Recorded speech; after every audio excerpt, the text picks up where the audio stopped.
جسے کوئی نبی چیلنج کے ساتھ پیش کرتا ہے کہ یہ ہے میری رسالت کا ثبوت، آؤ مقابلہ کر لو۔ حضرت موسیٰ علیہ السلام کے جو اصل معجزے تھے وہ دو تھے۔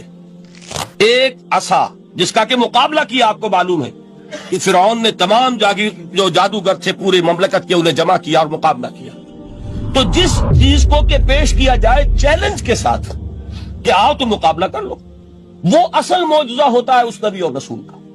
تو حضور صلی اللہ علیہ وسلم کا اصل معجزہ، یعنی معجزات، آپ یہ موالتے میں مبتلا نہ ہو، میں بقیہ معجزات کی نفی نہیں کر رہا، یہ واقعات اپنی جگہ حق ہیں کہ حضور کو پتھر سلام کرتے تھے۔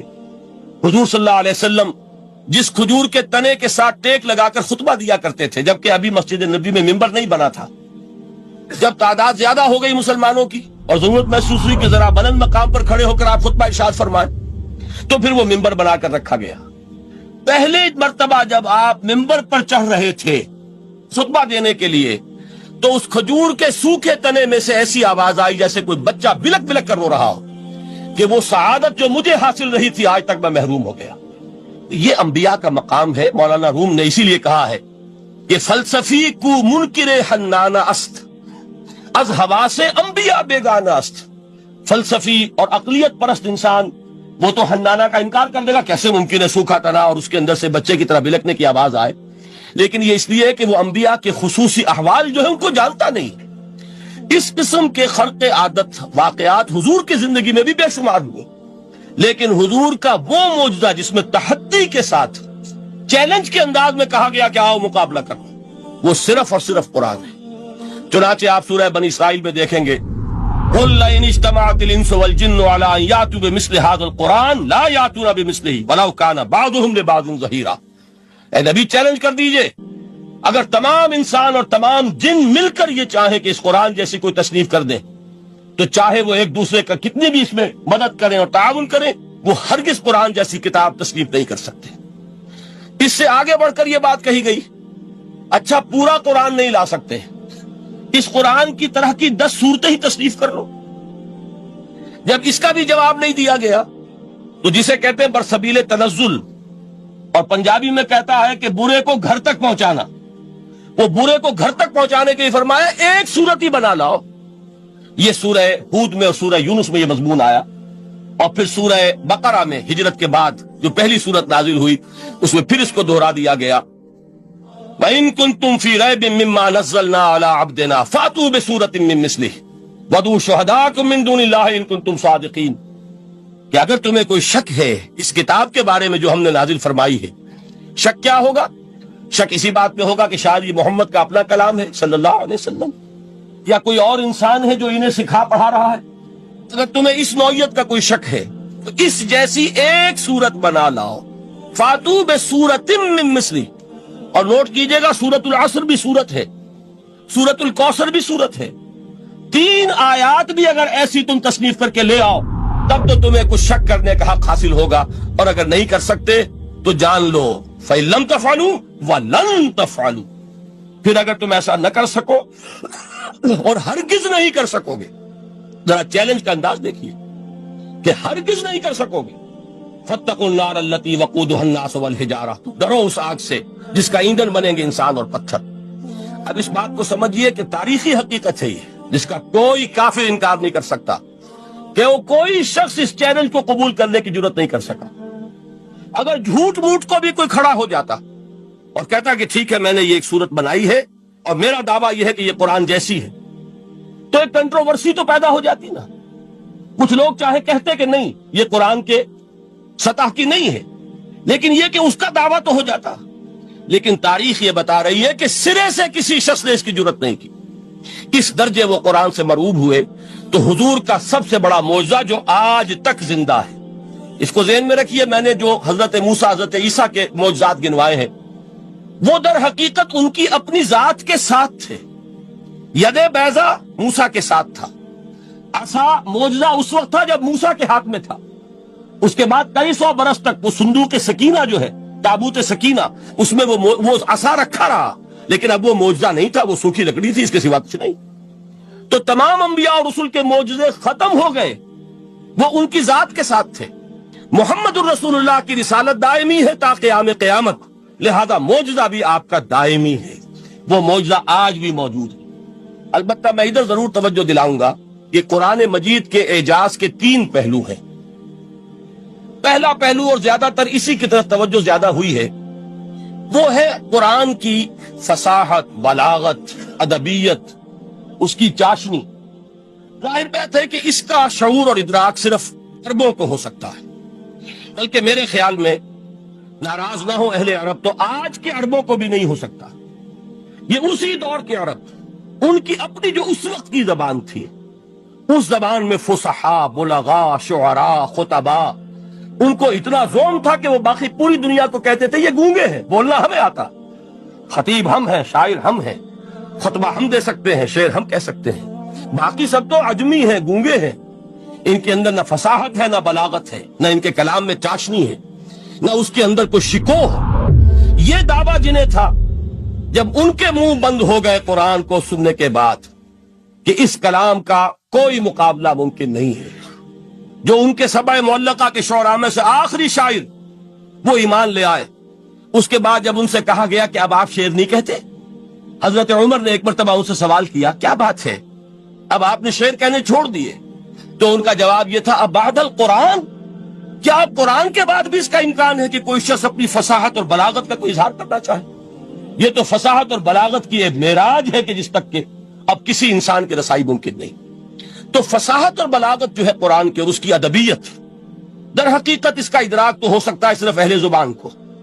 ہم لوگ جو ترجموں سے پڑھتے ہیں، چاہے کتنی ہی گرامر پڑھ لیں، کتنی صرف و نحو پڑھ لیں، واقعہ یہ ہے کہ وہ جو ایک ہوتا ہے نفس پر جب انگلی آتی ہے تو جو ایک آپ کو فیل ہوتی ہے، وہ فیل ہم جو عجمی لوگ ہیں جن کی مادری زبان عربی نہیں ہے، وہ قرآن مجید کی فصاحت اور بلاغت کو اس طور سے نہیں سمجھ سکتے جیسے کہ اہل زبان سمجھ سکتے ہیں، اور خاص طور پر جیسے کہ اس زمانے کے اہل زبان نے سمجھا۔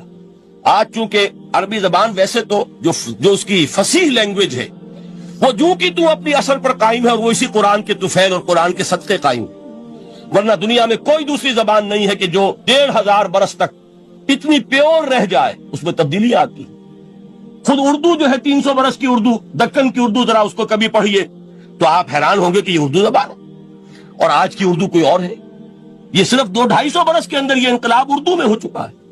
عربی زبان 1500 برس سے وہ قائم ہے اپنی اسی جگہ پر، اور وہ صرف قرآن کا اعجاز اور قرآن کا صدقہ ہے۔ لیکن باقی جو اصل میں بولی جانے والی زبانیں ہیں وہ بہت بدل چکی ہیں، لہذا تمام اہل عرب کے لیے بھی اب قرآن کے اس پہلو کو صحیح طور پر سمجھنا ممکن نہیں۔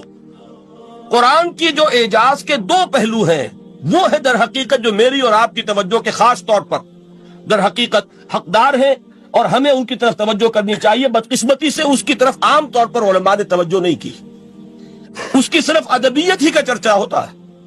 اصل میں قرآن مجید علم انسانی کی معراج، فکر، فلسفہ، حکمت، قرآن کی ابدی حکمت، قرآن کا ابدی فلسفہ، قرآن انسانی مسائل کا جو حل دیتا ہے، قرآن نے سوشل سائنسز میں جس طریقے سے رہنمائی کی ہے، یہ 2 پہلو ہیں اس کے اعجاز کے، جس کی کہ آج ہمیں ضرورت ہے کہ ہم اس کا شعور اور ادراک حاصل کریں۔ اس کے ضمن میں خاص طور پر علامہ اقبال کا نام لینا چاہتا ہوں۔ میرے نزدیک اس دور میں قرآن مجید کے اس اعجاز اور اس کے ایک معجزہ ہونے کے لیے سب سے بڑی دلیل علامہ اقبال کی شخصیت ہے۔ وجہ کیا ہے کہ علامہ اقبال علماء کے طبقے میں سے نہیں تھے۔ ظاہر بات ہے کہ جن کا پورا جو ہے جن کی زندگی گزرتی ہو قال اللہ و قال الرسول میں، ان کے دلوں میں عظمت قرآن کی، ان کے دلوں میں حضور کی محبت، یہ تو سمجھیے کہ ہونی ہی چاہیے، ان کے شب و روز اسی میں گزرتے ہیں۔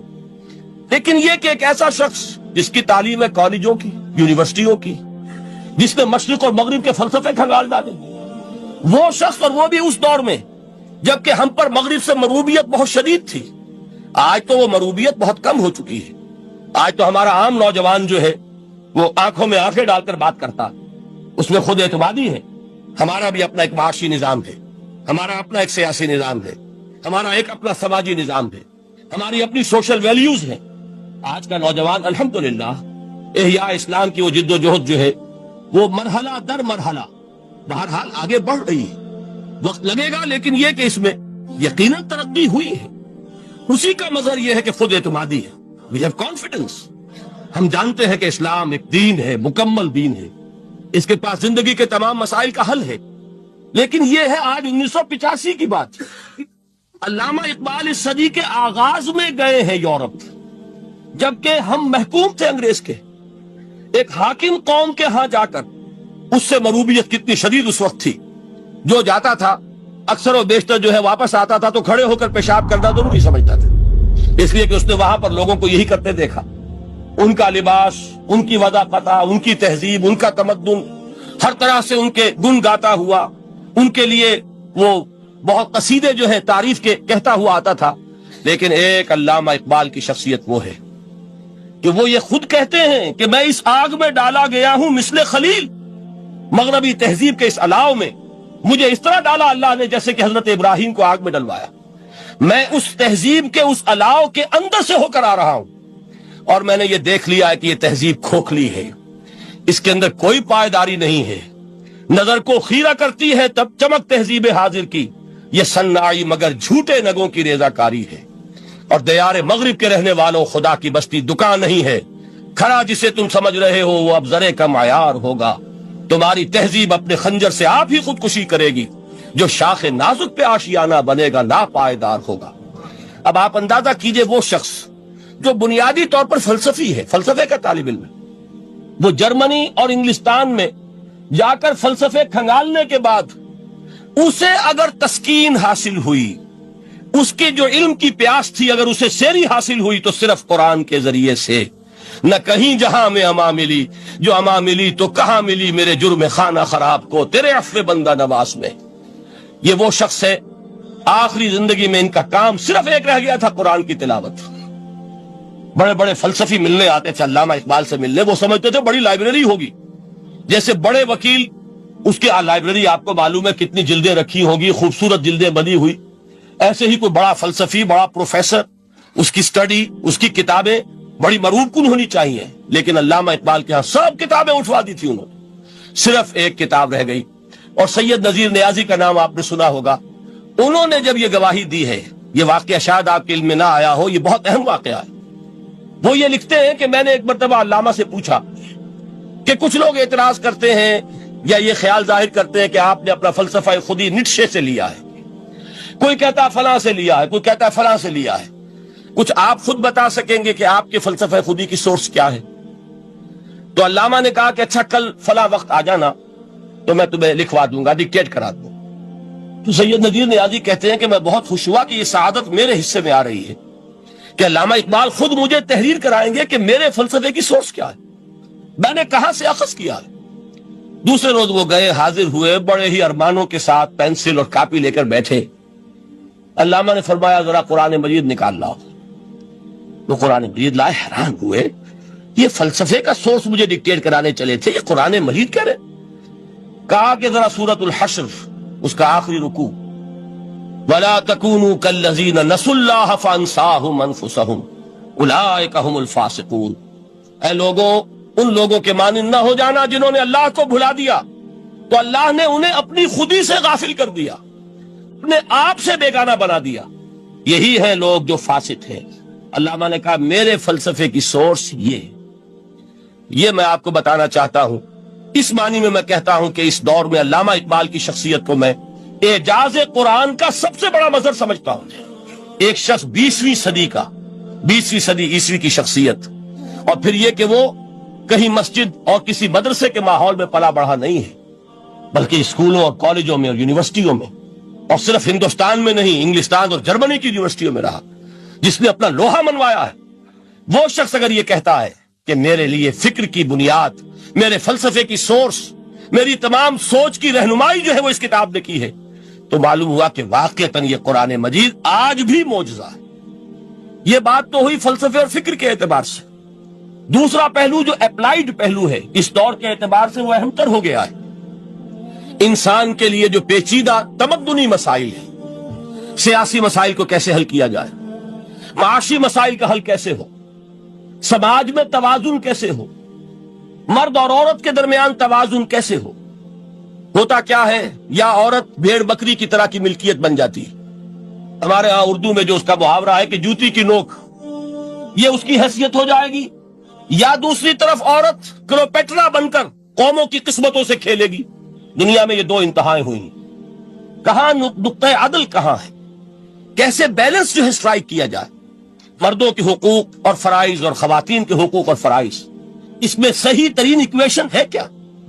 اسی طریقے سے فرد اور اجتماع، فرد اور ریاست، یا تو یہ کہ انسان کی انفرادی آزادی اتنی جا رہی ہے، مادر پدر آزاد، جس کا مظہر یہ ہے کہ آج انگلستان میں دو مرد بھی میاں اور بیوی کی حیثیت سے رہ سکتے ہیں، قانون تسلیم کرے گا ہسبینڈ اینڈ وائف، ان کو وہی حقوق حاصل ہو، یہ ہے وہ آزادی۔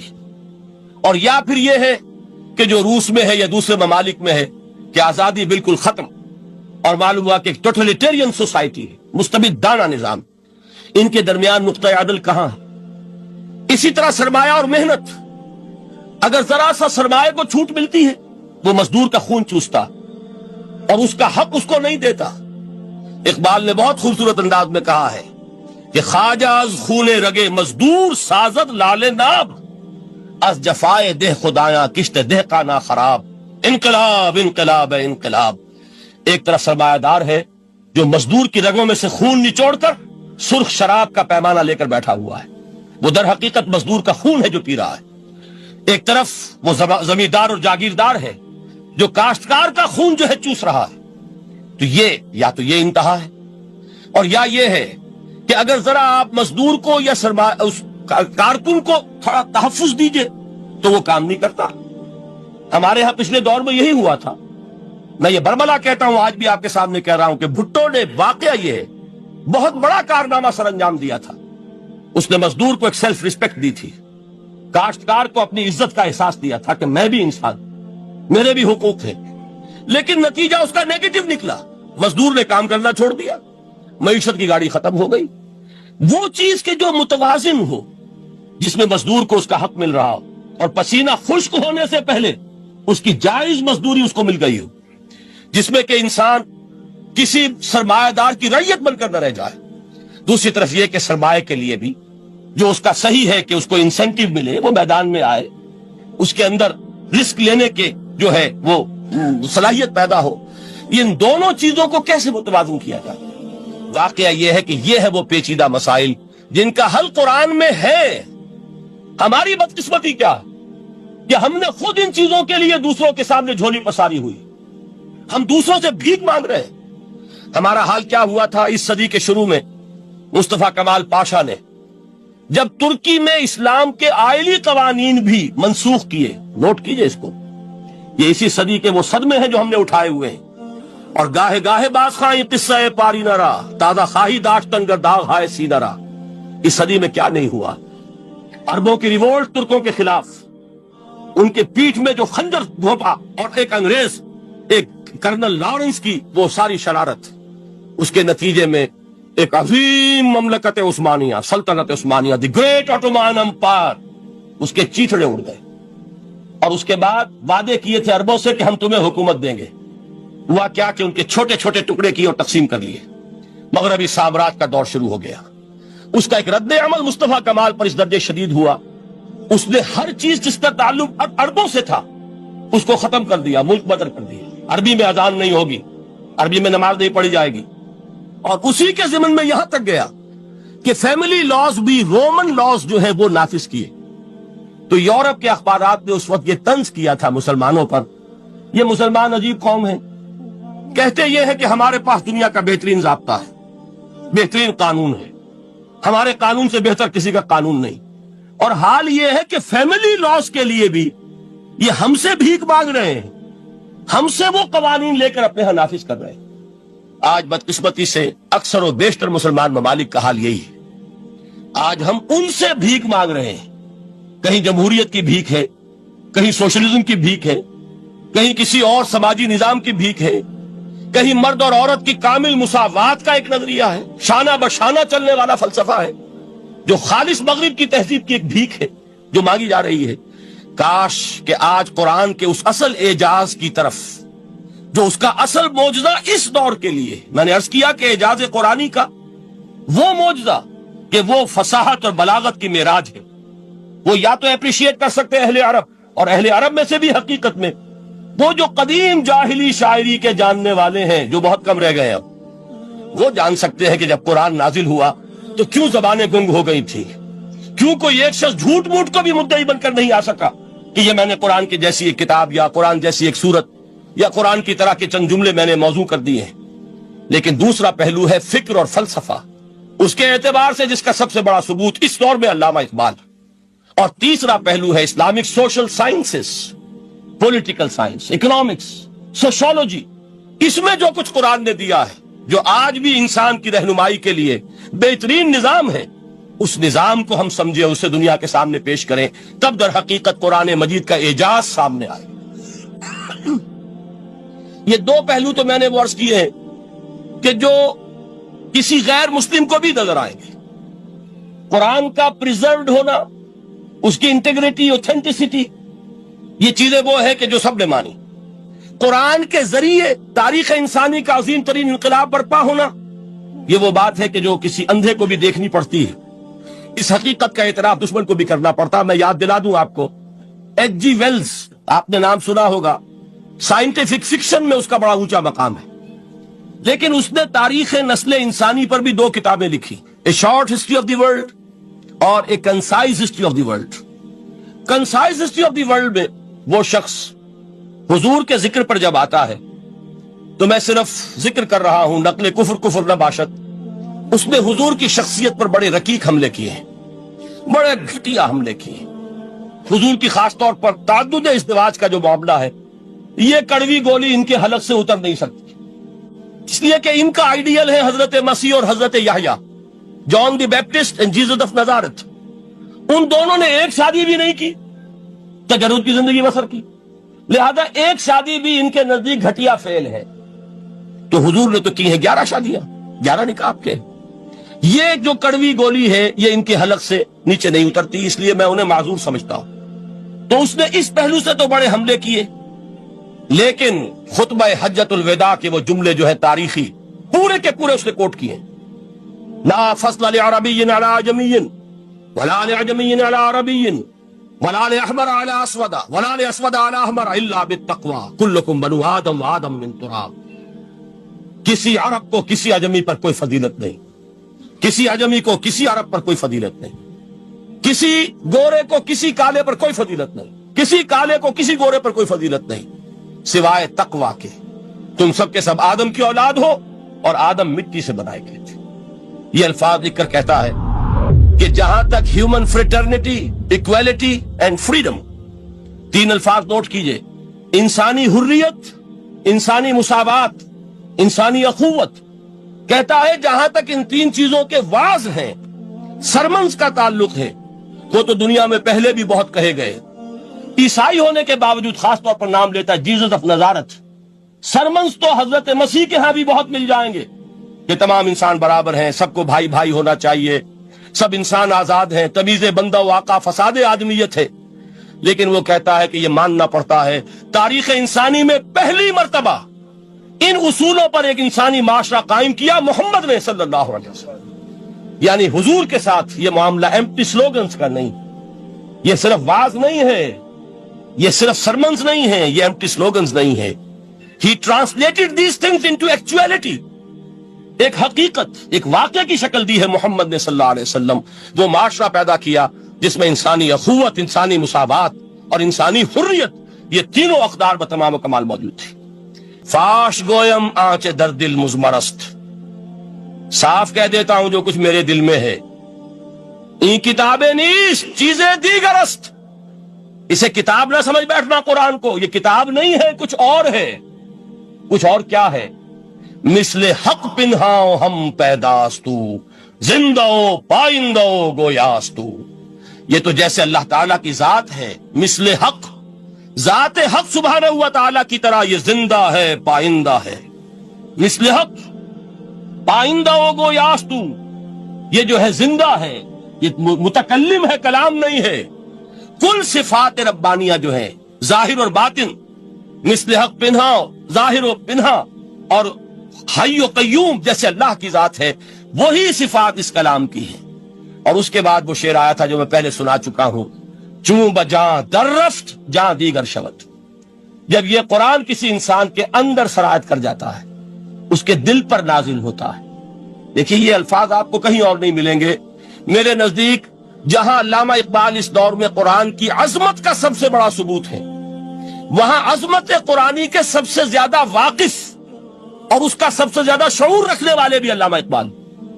یہ الفاظ آپ کو کہیں نہیں مل سکیں گے کہ مثل حق پنہاؤ ہم پیداستو، زندہ و پائندہ و گویاستو، چوں بجاں در رفت جاں دیگر شود، جاں چو دیگر شد جہاں دیگر شود.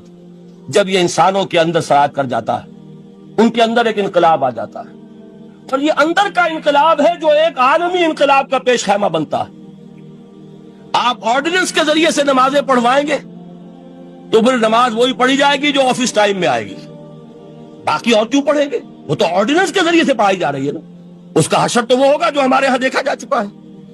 اور اس وقت بھی اس زمانے میں نے یہ سنا ایک جگہ کہ کلاس 4 امپلائیز جو ہیں وہ شروع میں جب آرڈیننس نافذ ہوا تھا ہمارے ہاں تو دفتروں میں بڑا اہتمام ہوا، آفیسرز نے خاص طور پر بڑے اہتمام سے ظہر کی نماز پڑھنی شروع کی. لیکن مجھے بتایا گیا کہ کلاس 4 امپلائیز جو ہیں ہمارے، یہ ڈرائیورز ہیں، پینز ہیں، یہ کھڑے ہنستے رہتے ہیں، شریک نہیں ہوتے.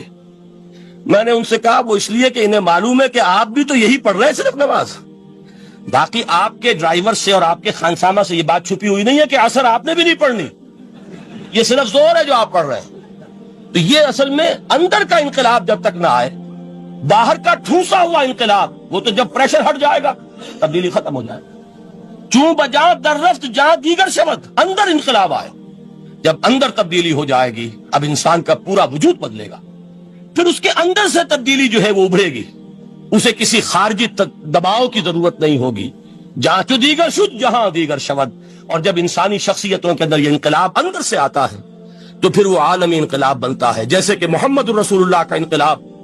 واقعہ یہ ہے کہ اگر جوش کانسپیریسی، عبداللہ ابن سبا کی سازش اگر کامیاب نہ ہو گئی ہوتی اور مسلمانوں کے اندر آپس کا اختلاف اور سر پھٹول نہ ہو جاتا، جو حضرت عثمان کی شہادت، پھر حضرت علی کی شہادت رضی اللہ تعالی عنہما، اور حضرت علی کی دوران خلافت یہ آپس کے جو جنگیں ہوئی، جنگ جمل، جنگ صفین، جنگ نہروان، اگر یہ نہ ہوئی ہوتی تو جس سپیڈ کے ساتھ اور رفتار کے ساتھ انقلاب محمدی کی توسیع ہو رہی تھی علی صاحب الصلاۃ والسلام، کوئی طاقت دنیا میں نہیں تھی. اقبال نے اس کا بھی نقشہ کھینچا ہے کہ تھمتا نہ تھا کسی سے سیل رواں ہمارا. وہ سیل رواں تھا، کوئی روکنے والا نہیں تھا. انٹرنل سیبوٹاج وہ ہے کہ جس نے اس انقلاب کا راستہ روکا ہے. تو واقعہ یہ ہے کہ وہ اندرونی انقلاب حضور نے برپا کیا قرآن کے ذریعے صحابہ میں. اندر سے جو انقلاب تھا اس نے عرب میں ایک انقلاب کی شکل اختیار کی، اور یہ انقلاب جو ہے اتنی اپنے اندر قوت رکھتا تھا، اتنی پوٹینشیلٹی تھی اس کی کہ وہ 20 برس کے اندر کہاں آکسس دریائے جیہوں، کہاں اٹلانٹک. تصور تو کیے تاریخ میں اس سے پہلے اتنی بڑی کوئی مملکت قائم ہوئی نہیں. کہاں یمن اور کہاں ایشیائے کوچک، ایشیا مائنر، ٹرکی، یہاں سے وہاں اور وہاں سے یہاں، اتنی عظیم مملکت حضرت عثمان رضی اللہ تعالیٰ عنہ کے خلافت میں ہو چکی تھی. یہ بات اگر یہ چلتا معاملہ آگے تو کوئی قوت اب نہیں رہی تھی. سلطنت روما ختم ہو چکی تھی، سلطنت کسرا ختم ہو چکی تھی، بختے اڑ گئے تھے. اب کون سی طاقت رہ گئی تھی جو سیلاب کا راستہ روکتی؟ یہ وہ یہودی سازش ہے جس نے اندر سے سیبوٹاج کیا. بہرحال یہ ہے انقلاب محمدی کا طریقہ، اندر سے تبدیلی. اسی کو علامہ اقبال نے کہا ہے، تیرے ضمیر پہ جب تک نہ ہو نزول کتاب، گرہ کشا ہے نہ راضی نہ صاحب کشاف. یہ قرآن اب بھی تم ایسے محسوس کرو کہ جیسے تمہارے دل پر نازل ہو رہا ہے. اور مجھے یاد آیا امام ابن قیم رحمت اللہ علیہ، ان کا ایک بڑا پیارا جملہ ہے. وہ کہتے ہیں قرآن کے بعض پڑھنے والے ایسے ہیں کہ جب وہ قرآن کو پڑھتے ہیں تو یوں محسوس کرتے ہیں کہ قرآن مصحف میں لکھا ہوا نہیں ہے، ان کے اپنے دل کے اوپر کندہ ہے، دل کے اوپر سے پڑھ رہے ہیں. یعنی اتنی کامل مطابقت وہ محسوس کرتے ہیں، اپنی فطرت، ہیومن نیچر اور قرآن کے اندر اتنی مطابقت ہے. اس طرح وہ ٹیلی کرتے ہیں ایک دوسرے کے ساتھ کہ محسوس ہوتا ہے کہ وہ کتاب ان صفحات میں لکھی ہوئی نہیں ہے بلکہ لوح قلب پر لکھی ہوئی ہے کہ جہاں سے وہ انسان اسے پڑھ رہا. تو پہلی بات تو قرآن مجید کی اس آیت کے حوالے سے اس پہلو سے ہمارے سامنے آئی کہ جو تاثیر ہے ذات ربانی کی تجلی کی، وہی تاثیر ہے اس قرآن مجید کی، بشرطے کہ ہمارے دل جو ہیں وہ کچھ اپنے اندر اس استعداد اور صلاحیت کو پیدا کر لیں۔ دوسرا مقام ہے سورہ یونس کا۔ اب کسی کلام کی عظمت کا دوسرا پہلو ہو سکتا ہے اس کی افادیت کے اعتبار سے، اس سے فائدہ کیا ہوگا نوع انسانی کے لیے۔ دیکھیے 2 آیات، یہ عظیم خزانے ہیں عظمت قرآن کے۔ سورہ یونس میں یا ایھا الناس، اے لوگو، قد جاءتکم موعظۃ من ربکم وشفاء لما فی الصدور وہدی ورحمۃ للمؤمنین۔ 4 الفاظ نوٹ کر لیجئے۔ اے لوگو، آ گئی ہے تمہارے پاس وہ چیز تمہارے رب کی طرف سے جو موعظہ ہے۔ موعظہ کسے کہتے ہیں؟ نصیحت۔ اس بات کو ذرا سمجھ لیجئے ترتیب کیا ہے۔ نصیحت اسے کہتے ہیں، جی رہا نہیں جا رہا، میں نے اس کی ترتیب بدلی ہوئی ہے۔ مجھے یاد دلایا ایک صاحب نے کہ سورہ رحمان کی ابتدائی آیات کا بیان تو رہ گیا، وہ رہا نہیں، میں نے پڑھا کسی اور ترتیب سے تھا، بیان کسی اور ترتیب سے کر رہا ہوں۔ پڑھنے میں 4، 2 اور 1، اور اب جو میں بیان کر رہا ہوں پہلے 1 آیت سورہ حشر کی جو بیان کی، اب 2 آیات ہیں سورہ یونس کی۔ لوگوں، تمہارے پاس آ گئی ہے تمہارے رب کی طرف سے موعظت، اور تمہارے سینوں کے اندر جو روگ ہیں ان کے لیے علاج۔ توجہ کیجئے گا، ہم نے قرآن کو کیا سمجھا ہے؟ صرف ایک مقدس کتاب، ایک حصول ثواب یا ایصال ثواب کا آلہ۔ قرآن ہے کیا؟ نمبر 1 موعظہ۔ موعظہ کسے کہتے ہیں؟ وعظ اسے کہتے ہیں وہ بات جس سے دل نرم ہو جائے، دل کے اندر گداز پیدا کرنے والی شے۔ وجہ کیا ہے؟ اعلیٰ سے اعلیٰ حکیمانہ بات کسی سے کہی جائے، دل سخت ہے، اثر نہیں ہوگا، ایک کرسٹ آ جاتا ہے انسان کے دل کے اوپر۔ جیسے کہ یہود کے علماء کے بارے میں فرمایا گیا، ثم قست قلوبکم فہی کالحجارۃ او اشد قسوہ وان من الحجارۃ لما يتفجر منه الانہار وان منها لما يهبط من خشیۃ اللہ وان منها لما يشقق فيخرج منه الماء۔ اے لوگوں، پھر تمہارے دل سخت ہوتے چلے گئے، پھر وہ پتھروں کے مانند سخت ہو گئے، بلکہ ان سے بھی زیادہ سخت، اس لیے کہ پتھروں میں تو وہ بھی ہوتے ہیں کہ جو اللہ کے خوف سے گر جاتے ہیں، پتھروں میں وہ بھی ہوتے ہیں کہ جو اللہ کی خشیت سے پھٹ جاتے ہیں، ان میں سے پانی بہ نکلتا ہے۔ پتھر تو اس طرح کے ہیں، لیکن انسان کا دل جب سخت ہو جائے، جب پتھر بن جائے، تو کوئی شے دنیا کی اس کی سختی کا مقابلہ نہیں کر سکتی۔ پہلے اس سختی کو نرم کریں گے، جیسے زمین ہے چٹیل زمین، اس زمین کے اندر ہل چلے گا تو بارش جو ہے فائدہ دے گی، اس کو آپ زمین کو نرم کرتے ہیں تاکہ وہ بارش کو جذب کرے، ورنہ چٹیل زمین ہے سخت، وہ پانی بہ جائے گا اور وہ زمین کے اندر جذب نہیں ہوگا۔ تو پہلا لفظ استعمال کیا موعظہ۔ یہ قرآن واعظ ہے، نصیحت ہے، دلوں کو نرم کرتا ہے، دلوں پر جو کرسٹ آ گیا ہے سخت اسے توڑتا ہے، اس میں ہل چلاتا ہے۔ پھر کیا کرتا ہے؟ پھر جب یہ جذب ہوتا ہے، شفاء لما فی الصدور، جو سینے کے روگ ہیں ان کے لیے شفا۔ اب آپ غور کیجئے گا، علامہ اقبال نے انہی 2 اعتبارات سے مسلمانوں کا مرثیہ کہا ہے کہ مسلمانوں نے اس قرآن کو نہ موعظہ کے لیے استعمال کیا اور نہ تزکیہ نفس کے لیے استعمال کیا، بلکہ اس کو تو صرف بنا لیا ہے وہ جان آسانی سے نکالنے کا نسخہ یا ایصال ثواب کا آلہ۔ چنانچہ کہتے ہیں واعظ کے لیے واعظ دستاں زنو افسانہ بند۔ واعظ جو ہے ہمارے داستانے کہتے ہیں، افسانے کہتے ہیں، قصے کہتے ہیں، لطیفے کہتے ہیں۔ معنی او پست و حرف او بلند، اس کے بیان میں معنی تو ہوتے ہیں بہت ہی گھٹیا، نیچے کے پست، الفاظ کا شکو ہوتا ہے، الفاظ بہت اونچے ہوتے ہیں۔ از خطیب و دیلمی گفتارے او با ضعیف و شاذ و مرسل کارے او، سارا باز و نصیحت جو ہو رہا ہے وہ ضعیف حدیثوں کے ذریعے سے، ضعیف روایات بخاری کی ہو، مسلم کی ہو، ترمذی کی ہو، ابن ماجہ کی ہو۔ کہاں خطیب بغدادی اور دیلمی، وہ کتابیں کہ جن کی کوئی سند نہیں ہے، وہاں کی روایات کے ذریعے سے لوگوں کو تذکیر کرنے کی کوشش کر رہے ہیں۔ با ضعیف و شاذ و مرسل کارے ہو، ضعیف روایات، شاذ روایات، مرسل روایات، جن کا سلسلہ روایت محمد الرسول اللہ تک متصل نہیں ہے، اس کے ذریعے سے کر رہے ہیں۔ حالانکہ موعظہ، سب سے بڑا موعظہ یہ قرآن تھا۔ قرآن کہتا ہے خود فذکر بالقرآن من یخاف وعید، اے محمد صلی اللہ علیہ وسلم آپ اس قرآن کے ذریعے نصیحت کیجئے۔ یہ قرآن ہے جو دلوں کی سختی کو ختم کرے گا، گداز پیدا کرے گا۔ دوسری طرف علامہ اقبال کیا کہتے ہیں کہ جہاں تک ہمارے ہاں جو بھی تصوف کے معروف حلقے ہیں، صوفیاء حق کی بات نہیں کہہ رہا، وہاں قوالی ہو رہی ہوگی تو حال آ جائے گا۔ صوفی پشمینہ پوش حال مست، از شراب نغمہ قوال مست۔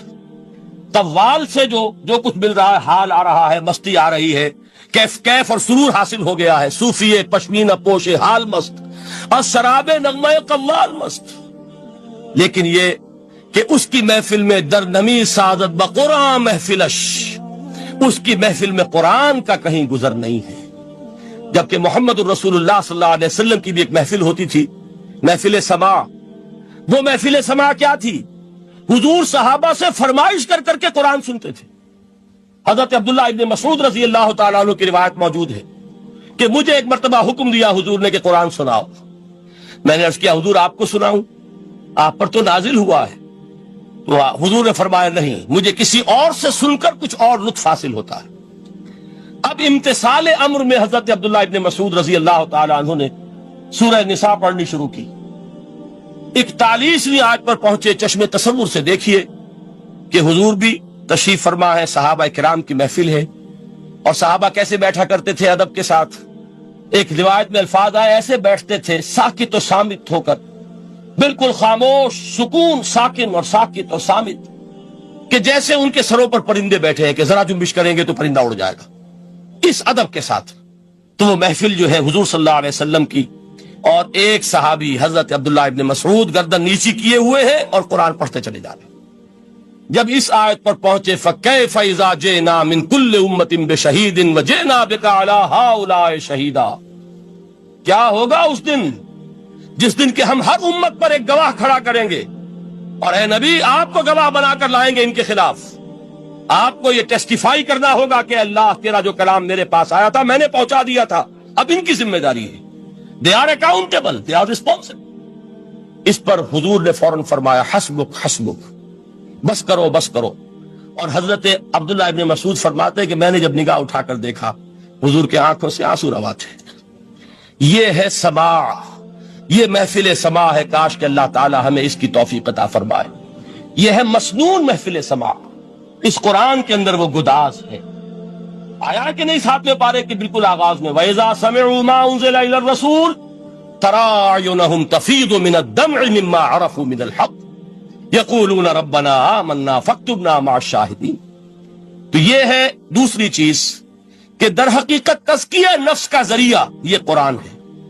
سینوں میں جو روگ ہیں، حب دنیا، حب مال، حب شہرت، حب اقتدار، جس کو کہ ایڈلر کہتا ہے دی ارج ٹو ڈومینیٹ، میرا غلبہ ہو، میرا تسلط ہو، میں نمایاں ہو جاؤں، میری حکومت بن جائے، اختیار میرے ہاتھ میں آ جائے، دی ارج ٹو ڈومینیٹ۔ یہ ساری ارجز ہیں ہماری در حقیقت جس سے فساد رونما ہے۔ یہ حب مال ہے جس کی وجہ سے ہمارے اندر تنافس ہے۔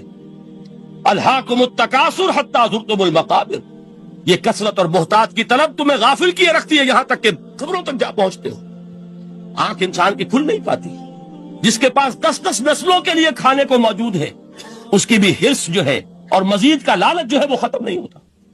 یہ چیزیں ہیں اصل روگ، ان دلوں کے روگوں کا اور سینوں کے اندر کے ان امراض کا علاج قرآن۔ یا ایھا الناس قد جاءتکم موعظۃ من ربکم وشفاء لما فی الصدور۔ اب جب یہ دو چیزیں ہو جائیں گی، اب تیسرا لفظ ہے ہدن۔ ہدایت بیکار ہے جب تک دل میں گداز نہ ہو، ہدایت بیکار ہے جب تک کہ نیت درست نہ ہو۔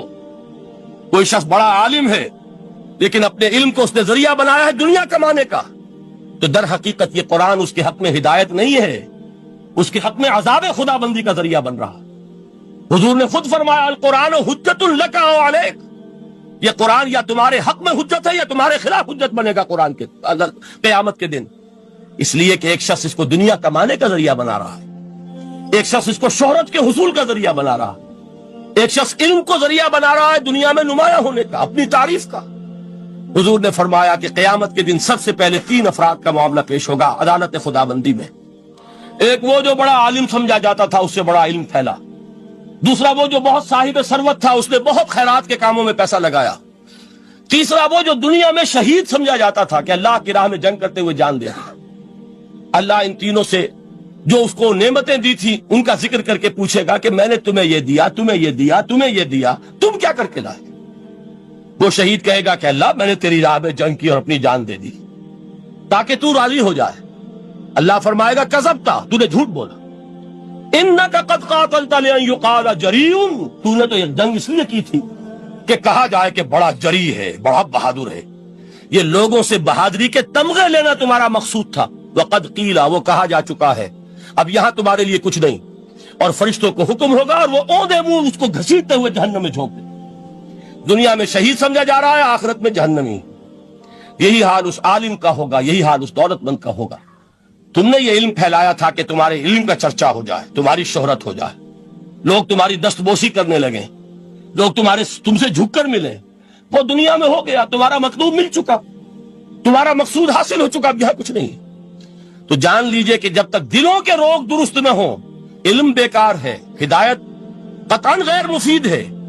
پہلے دلوں کا کرسٹ اترے، اس کی سختی دور ہو، یہ ہے موعظہ۔ دلوں کے اندر سے حب جاہ، حب دنیا، حب مال نکلے، یہ ہے تزکیہ، شفاء لما فی الصدور۔ اب ہدایت خداوندی، اب راستہ آپ دیکھیں گے اور اس راستے پر چلیں گے۔ یہ ہدایت جو ہے دنیا میں، یہی آخرت میں رحمت کی شکل میں ظاہر ہوگی۔ جنہوں نے اس قرآن کی ہدایت سے فائدہ اس دنیا میں اٹھایا، آخرت میں رحمت خداوندی کی بدلیاں ان پر سایہ کریں۔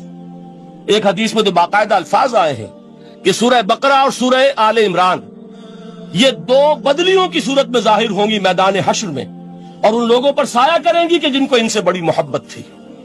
یہ چار الفاظ نوٹ کر لیجئے اسی ترتیب کے ساتھ: یا ایھا الناس قد جاءتکم موعظۃ من ربکم وشفاء لما فی الصدور وہدی ورحمۃ للمؤمنین قل بفضل اللہ وبرحمتہ۔ اے نبی کہہ دیجئے یہ اللہ کا بڑا فضل ہے، لوگوں سمجھو، اس کی بڑی رحمت کا ظہور ہوا ہے اس قرآن کی شکل میں۔ اس کی رحمت کا مظہر اتم قرآن ہے، اس کے فضل کا سب سے بڑا ثبوت قرآن ہے۔